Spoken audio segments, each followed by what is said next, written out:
Hey, this is Sid with Table Talk with Sid features. I'm with Dawni Angel, the Practical Mystic, Rev Jody, the Erotic Life. We're back.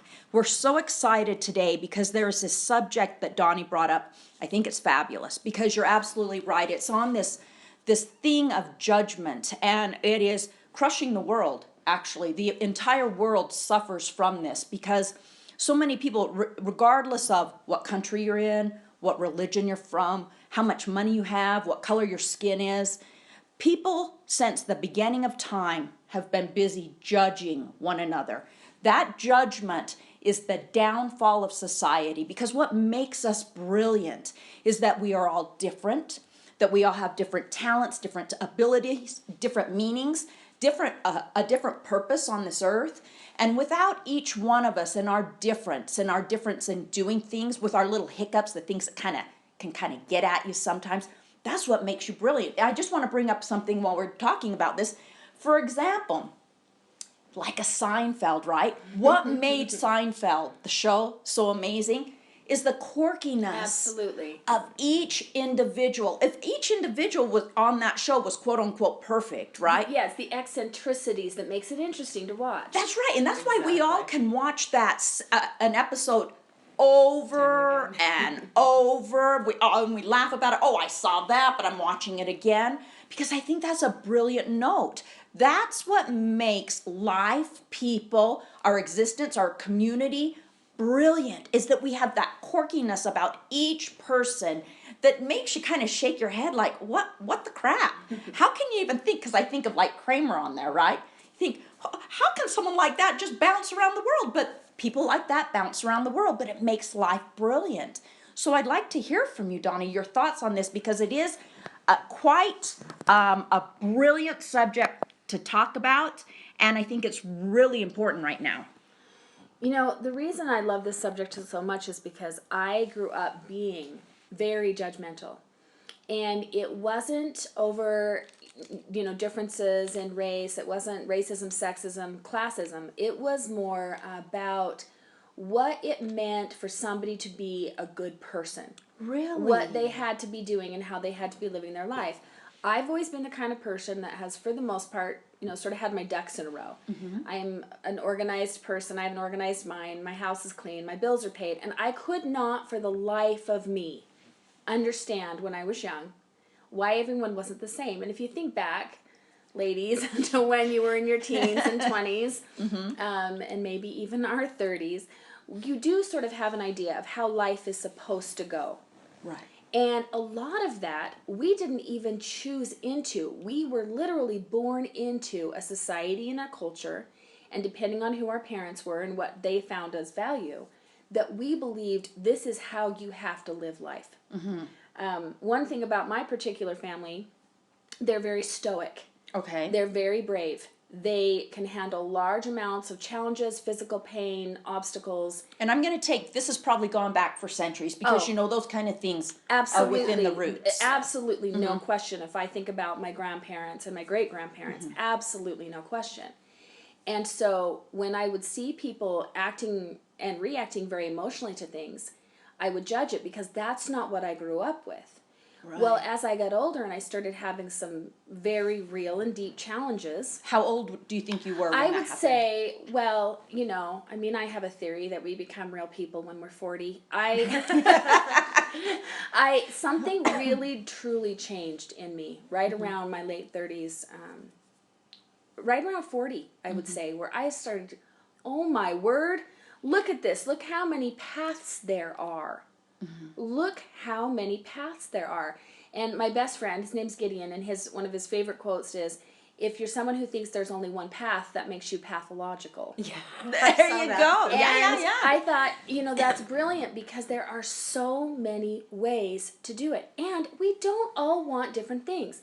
The biggest realization, this had to have been, I would say I was 41. And I realized, oh my word, we're all playing a different game.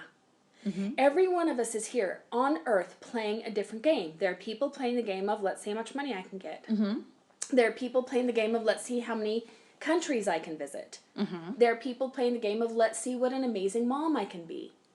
right? Right. Every one of us is playing a game. I used to look at people that would say do CrossFit, and for me, I'm like, I would last 3 minutes in CrossFit, where then I would probably have to have an ambulance call. Right. But I would look at these people and be like, why do they care so much about their bodies? Oh my word, what a beautiful game to play. How healthy and fit can I be in this lifetime? When I realized that we are all just here playing a different game, but we're judging other people as if they're playing the game we're playing. Right. Or we're judging ourselves. Right. Right? How many times have we looked at someone else and said, oh, I should be as fit as they are. I should have as much money as they are. I should be that kind of mom that they are, you know? And instead of like, well, what game am I playing? What am I... What's your purpose? What What's is your my meaning? purpose? Because that's what will determine your path. Your purpose determines your path. Absolutely. And you know what's so beautiful as I move to you, Jody, is that I love how you break it down. I think stories are great. I think the ways that people have more visual ability to see things and relate to things. But, you know, I have a girlfriend that was complaining because everyone's not thinking like she thinks right now in this time in our country about our president or who we should have or whatever. And I said to her, you know, when we go from, let's say, New York to LA, there's not just one way.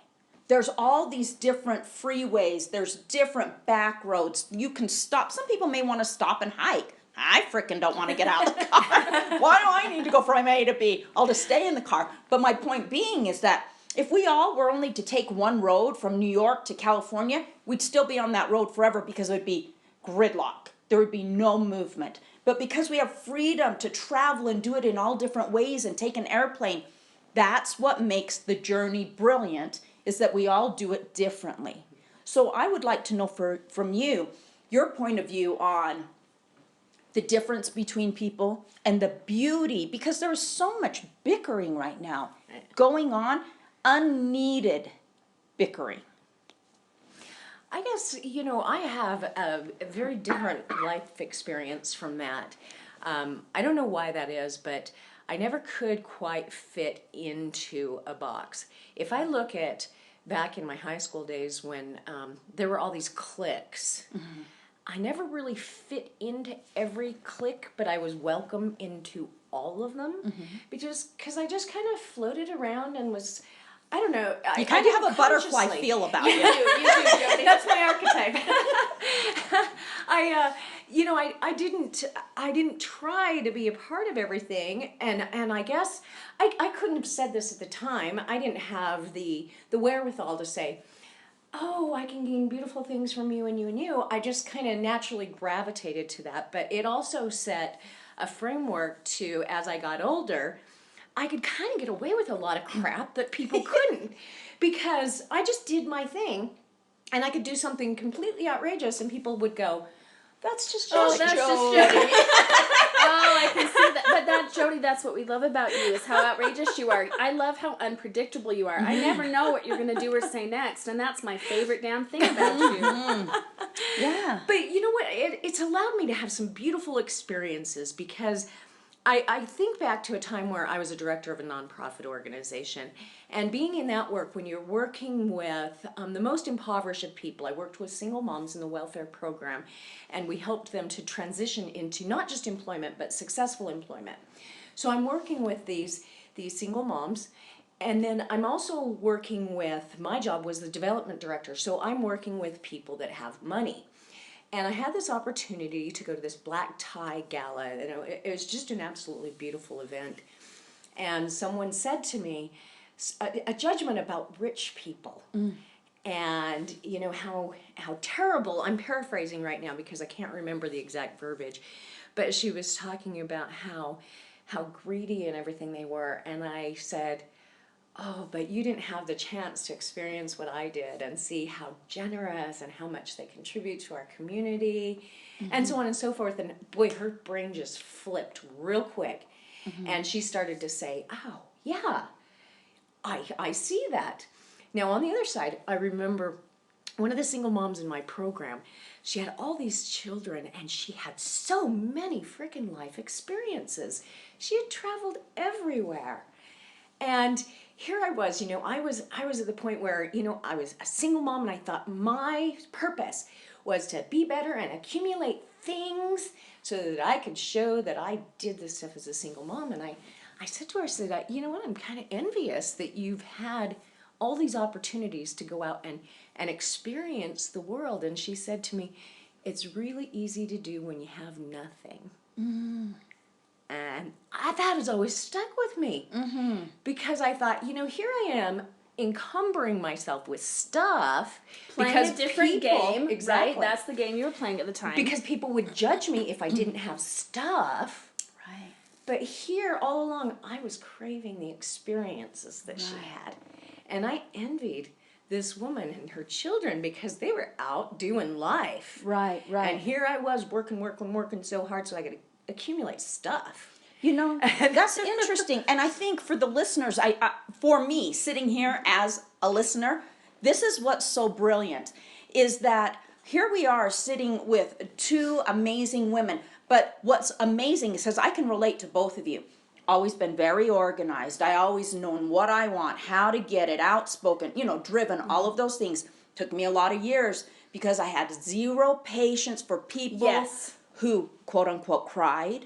Okay, I've been there. People who couldn't get their crap together, Yes. decide what you want, go get it. Lack of understanding and patience for that, and I would agree. In my late 30s is when it started to click, like, hello, that not everyone lives like me, and that's the brilliance, that everyone has their own journey and everyone's doing their own thing. Now I relate to you also, Jody, because I was the same way. I was kind of a butterfly. I flitted from here, I flitted from there. I was never really a part of anything, but I was a part of everything. And I could get away with doing crazy, out of control things. So they're like, that's just Sid. You know, like my name was Dawn Nicole Hall. Okay, that was my name given. And my name in the Philippines, before I was adopted, I was given Pearl Joyce because I was born on Pearl Harbor Day. So then when I get here and I have Dawn Nicole Hall, I lived with that through high school, and then I went and danced. And one day, I am dancing with Jaime Rogers, who's the choreographer. Remember Fame? Oh, of Fame. course, absolutely. So I was doing Fame, okay? And I'm just this little thing. Anyway, I was a little whacked out. But I'm standing there, and he was all 4'0" and he would smoke those cigars, you know, and he'd close off the room so you couldn't get any air, and he'd puff his smoke in your face, and he's like, you know what? You're the salt of the earth. You're not a Dawn. You're a Sid. You're a Sydney. So he just gave me that name. And I'm like, and I remember looking around the studio like, I just got renamed by this guy. So most people would do this when they start sending you your check. You know what, Jaime, you need to send it to Dawn Hall. That's my name, not me. I'm like, I need to find a judge because I need to go change my name so I can get my check. So I went and changed my name from Dawn to Sydney Dawn Nicole Hall. He started writing your checks out to the name he gave you? Yes. And so I went and changed my name with the judge. Can you believe it? And my mom was beside herself like, what the crap? Just tell him your name is Dawn. No, your name is Sid, though. He was right. I'm sorry. I had to side with Jaime there, because that is your name. You are a Sid to the core. He got you right. you. He saw you. But I want you guys to know, I was talking to my boyfriend last night about this thing right here, this triangle, that we are all so different yet the same. Mm-hmm. We all speak the same language but differently. We are all traveling somewhere near the same journey. Yes. Yet the journey is different. Mm-hmm. And I think that's what you guys are speaking to, and what your point is, Dawni, is that here we are looking at all this social media, right? Looking at all these people stabbing one another verbally and emotionally, and you're this and you're that, and you should be thinking this way, when they're missing the point. Well, what they're seeing on social media is the differences. So people are arguing, they're having these conflicts. What they don't see is they get off Facebook and go do a load of laundry and hold their babies and pay their bills, and they're scared of what they're scared of, and they try to figure out how to make their car payment. I mean, underneath all of this, we are so the same. Oh, yeah. Mm-hmm. In our humanity, we are so the same. And I've had a really profound epiphany about this idea of judgment, and that's as a coach, as someone who meets one-on-one with people who are often in the middle of crisis, I cannot judge and listen at the same time. Right. No. Or have understanding for them, empathy and understanding. If there is to be any safe space that I can create for my clients and friends, it has to come from a place of complete compassion. And you don't have compassion when you are in judgment. Will you give a definition of what, in your mind, compassion is? In my mind, compassion is when you can see where they are coming from and at least imagine what that would feel like. And for me, having had as many experiences as I've had, I often know what it feels like because I've been through so many of the same things as my clients, which is what makes me the coach that I am. I'm very grateful for that, and we've spoken of that before. But when I go into any little tiny bit of judgment, instantly my listening shuts down because I think I know. When you're judging somebody, there's always an assumption there. You're assuming that you know what their intention was when they did that thing, or that you know about their life. We can't ever fully know about someone's life. Think about the moments that you've had where you were at your very lowest. Now, this is actually a trick I use for people who struggle with judgment. I take them back to their lowest moment. And I had a moment back in 2005 where I had lost everything in one fell swoop. I had lost my job, I had lost a bunch of friends, I'd had some drama at work, and I was basically accused of some things that I didn't do. And I had 2 people who were on my side, and I lost everyone else in my life. And it was as I was literally on my hands and knees, dry heaving, because the emotional pain was so great. I remember this thought: I will never judge anyone again. I will never judge anyone again. For me, someone who had always had their life together, always had their ducks in a row, and was in the lowest of lows. Right. And all I needed was people's love and compassion. In that moment, when you're down, the last thing you need is judgment. Right. So I have held on to that, not as a place of glorifying it, but more from a place of how did I feel when I was there? So now when people are at that lowest of low, how are they feeling? Right. When they're terrified, when they're disappointed in themselves, what is it they need from me? Judgment? I can guarantee not, because they're already judging themselves so harshly when they're in that space. The last thing they need is to be judged by anyone else. Right. So I'd like to hear from both of you on your thoughts of how does a person change, alter, organize the way, because these are habits. When someone finds ability to judge, stab, say mean, hateful things, let's say over social media or whatever, typically, whether they realize it or not, they are habits that they have been living with for years. Now, it may be more prevalent now because it's easier to sit behind a screen, right? And say what you want to say to people than to their face. But there, I think, would be very helpful for people to hear. What steps do you take to have a realization about what you're doing, to own what you're doing without putting yourself, because so many people think by owning things, I have to hate myself. Well, they judge themselves, which is the same thing which we were is talking just about. craziness. So just because you own something doesn't mean you have to backlash yourself and hate yourself. So Jody, why don't you address this first? Oh, I love this because I wish I could take credit for this process, but it's not me. It's all Byron Katie. Okay. Yay, Byron Katie. But I love this process because this is one of the quickest ways that I can think of to get out of judgment. Okay. Anything that you can say about somebody else, someone can say about you. So every time you get in that place where you're looking at somebody, let's say, let's take it to my work, because there's so much pain that I deal with people in dealing with outside judgment, like slut shaming, or saying you're a freak because of this, or things of that nature. I see so much judgment in my work, and that there's so much pain that people come to me with, involving their sexuality, and they're embracing themselves and loving themselves, and just dealing with that pain. But if you take a look at something that you're going to lash at somebody else, and just sit with it for a little bit and say, where am I that? Oh, yes. Because you're going to find it, because it's there. It is Right. definitely there. But that is one of the quickest ways I know to get yourself out of judgment, because you are that person that you're judging in some way. I love that. I do something similar. I call it, practice the pause, and this is something I use in every area of my life, but I would say particularly when I feel judgment. How I even notice it's coming up is because when I feel judgment, it always goes to my stomach. I always get this kind of sick, tight feeling in my stomach. Are you talking about when I'm feel like judging. you're going to judge Yes, someone else? when I'm going Okay. to judge somebody else, I always get the same feeling, and I've trained myself to become aware of that feeling. So it's become almost like a guidepost for me to know to practice that pause. So I pause, and then I ask myself the following questions. The first question I ask myself is does this affect me in any way? Does this thing that they're doing or not doing or anything affect me personally? You guys, 9 times out of 10, not at all, right? Correct. Who That's absolutely cares correct. what somebody wears to go grocery shopping? I don't even want to tell you some of the stuff I've worn to go grocery shopping, okay? So then my second question is this in any way my actual business? Okay. I like that. Again, most of the Usually time, absolutely not.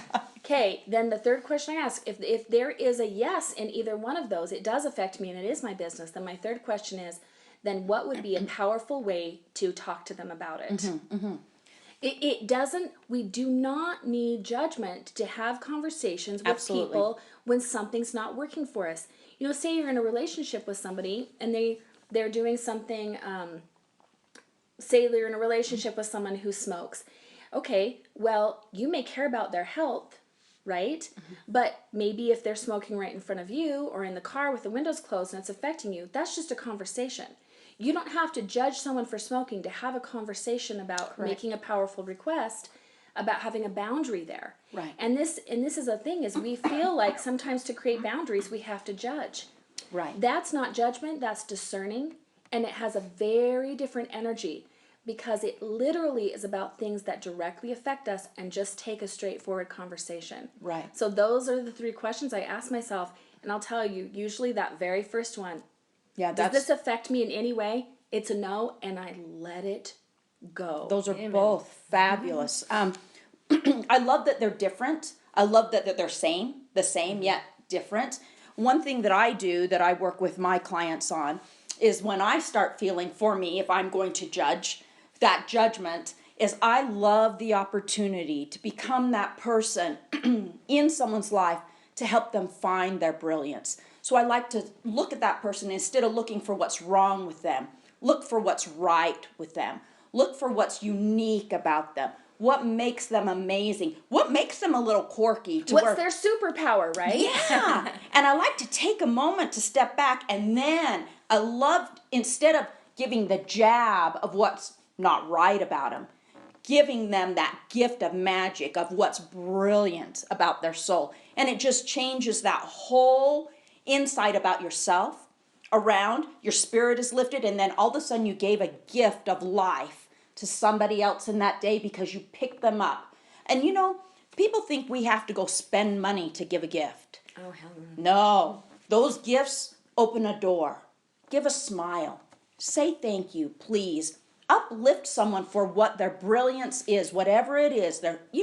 If they're having a great day, or like the other day I was at the grocery store, and that person that was helping me with my groceries, she was amazing. She was taking time with my things, wrapping them up, being gentle, putting them in. She was doing the very best work she could do.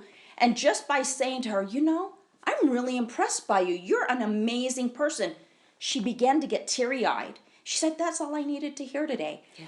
So I hope that we all take more time to look for opportunity to inspire others, not to put them down, to uplift others instead of jab at them, to find brilliance in people instead of judge them.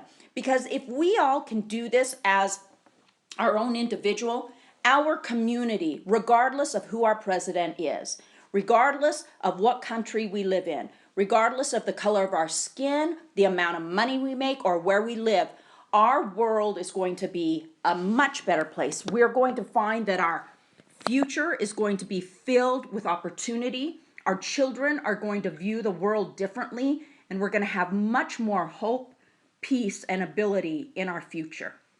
Amen, sister. Yep. All right. All right. While you guys are out there in your day, if you will find the good, you will find that life will bloom a little easier. Talk to you later.